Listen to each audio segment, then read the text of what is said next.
विश्वामित्र जी ने एक बार कहा कि सबसे ज्यादा फल मिलता है तप से। वशिष्ठ जी ने कहा सबसे ज्यादा फल मिलता है सत्संग से। दोनों गए विष्णु भगवान के पास। विष्णु भगवान सो रहे थे। उन्होंने कहा भोलेनाथ के पास जाओ।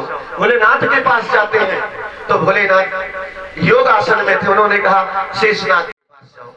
शेषनाग के पास जाते हैं तो शेषनाग ने कहा मेरे फण पे धरती मैया टिकी हुई है जो सूर्य के चक्कर लगाती है। हे विश्वामित्र जी, अगर तब से सबसे ज्यादा फल मिलता है तो धरती मैया से कहो कि अपनी धुरी पे 1 मिनट के लिए रुक जाए। विश्वामित्र जी बोले धरती मैया से, धरती मैया नहीं रुकती है। फिर वशिष्ठ जी कहते हैं अगर मैं ब्रह्म ऋषि हूँ, ब्रह्मा का पुत्र हूँ और सत्संग से सबसे ज्यादा फल मिलता है, सदगुरु हूँ, तो 1 मिनट के लिए अपनी धुरी पे रुक जाओ। धरती मैया रुक जाती। दुनिया में ये सत्संग जन्म जन्म के पाप काट देता है। जब आप घर से चलते हैं जितने आपके ऊपर रहते हैं सब खत्म हो जाते हैं और भगवान आपके मन को निर्मल बना देते हैं। क्योंकि गुरु कहते हैं कि निर्मल मन सो मोहे पावा, मोहे छल छिद्र कपट नहीं भावा, और आपको फल मिल जाता है। महादेव जानते हैं कि सत्संग से सबसे ज्यादा फल मिलता है।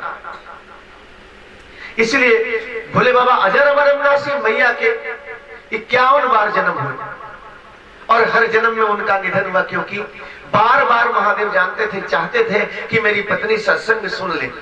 पार्वती के जन्म में सुनाना चाहा, नींद आ गई। सती के जन्म में सुनाना चाहा, मन में भ्रम आ गया, कथा नहीं अच्छी लगी, नई नवीनी दुल्हन को ले जाके कथा में बैठा दिया। इस कथा से आपको बहुत फल मिलता है। शिव महापुराण की कथा कहती है कि कोई काम आपका अटक रहा है और आप पूर्ण कथा सुनो, जहां बैठ के उठना नहीं है। क्योंकि भोलेनाथ को खंडित चीज प्रिय नहीं है। एक ही बेलपत्री हो कहीं से कटी फटी ना हो, एक ही दाना चावल हो कहीं से टूटा ना हो। कथा सुनो तो खंडित नहीं, जहां बैठ गई फिर आरती के समय ही उठी। और इस बीच में जब दया मांगी जाती है, कोई काम आपका अटक रहा हो 2, 4, 10 साल से, तो आप बाबा से गुहार लगा दो, अर्जी लगा दो कि बाबा ये कैसे पूरा हो। मैं आपकी शरण में आई हूं। और देखना बाबा कहते हैं ज्यादा से ज्यादा 3 महीने में पूरा हो जाएगा, ज्यादा से ज्यादा। सती जी नई नवेली दुल्हन आई। सती जी 60 महीने थी।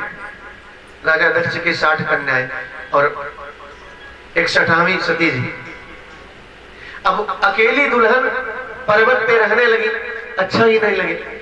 10 दिन बीता, उन्होंने कहा मुझे कहीं घुमा दीजिए।